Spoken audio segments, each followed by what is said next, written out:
The Network Marketing Model, Part 1.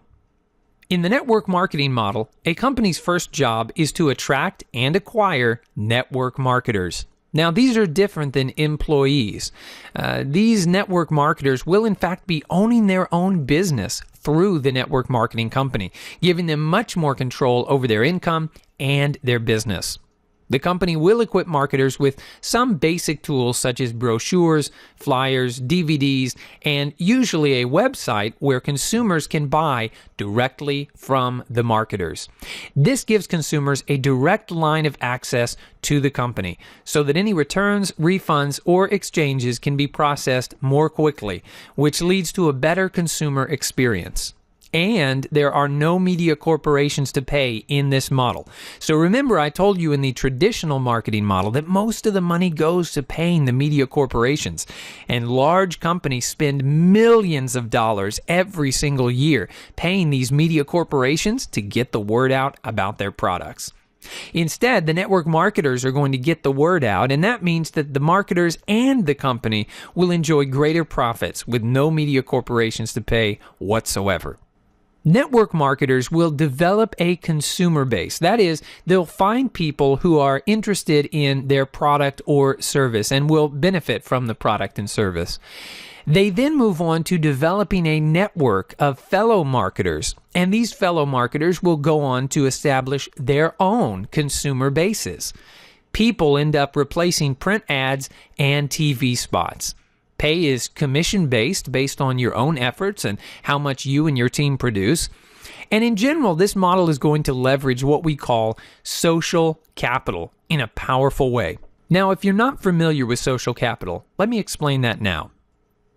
Social capital is all about people resources. So where financial capital refers to how much money you have to invest, social capital refers to how many people you know, so that we're actually measuring your people resources. Social capital goes something like this. Everybody knows a certain number of other people. They might be acquaintances, friends, or they might be really close friends or family, which I'll call the inner circle. So here you can see John, Sarah, Jane, Ryan, Liam, Joel, Mandy, and Vince. Now, these are all just people that I made up, and the numbers have been fabricated as well. But the idea is that everybody has a certain number of acquaintances. These are people that they know. It might be their mailman. It might be somebody that they buy their deli sandwich from every day. They're acquaintances. They're not their friend. They're not really particularly close with them, but they know them. And of course, friends are going to be people that you know very well, and I would also include family. Here we have another layer. Where you can see that the numbers go down. So for instance, if we just look at Liam has 5,600 acquaintances. These are people that he knows or he knows of. He might talk to them every other month, but he knows them. He might just say hello to them in the hallway. They are acquaintances. He then has 200 friends, or what he would call friends. These are people that he really likes, and hopefully they really like him as well. Then when we come in and look at his inner circle, we can see that he has 37 people in his inner circle. Now, these are his core friends and family members. They might be people that go to his church or temple. These are going to be people that he knows very well, and they know him very well also.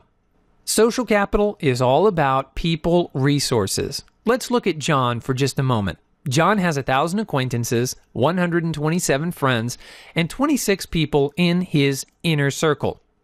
Now, suppose for a moment that John knows Sarah. Sarah has 2,400 people that she would call acquaintances, people she might say hello to every now and then, people she knows of, 758 friends, and she has 10 people in her inner circle.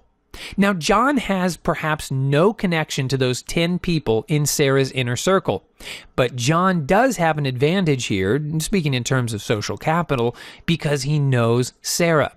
Let's say that Sarah is in John's list of friends. They're not quite in the same inner circle, but they are friends nonetheless. And because of that, if John were to talk with Sarah about becoming a fellow network marketer, it would open up access in his organization to those 2,400 acquaintances that he may not share any or most of, her 758 friends, and the 10 members of her inner circle. That's, in short, how social capital works. Now, let's talk specifically about social capital in regard to network marketing. Let's say that John has joined a network marketing company, and he's going through his existing network, that is his 1,000 acquaintances, 127 friends, and 26 members of his inner circle, to see if anybody would be interested in the product or the service that he's involved with through network marketing. And let's say that by just sheer odds and averages, 2 people out of all of those are interested in his product or his service and become customers direct to him. He then talks with the rest of his network and finds that there's one person who would be interested in joining up with him. This is an opportunity seeker and somebody that wants to become a fellow network marketer. In fact, let's say that that person is Sarah, listed here just below him. Sarah has 2,400 acquaintances, 758 friends, and 10 members of her inner circle. She goes through her network and finds that she has one person who's interested in the product or service and about 2 people who are interested in becoming fellow network marketers. This process goes on and on, following down the list with Jane, Ryan, Liam, Joel, Mandy, and Vince.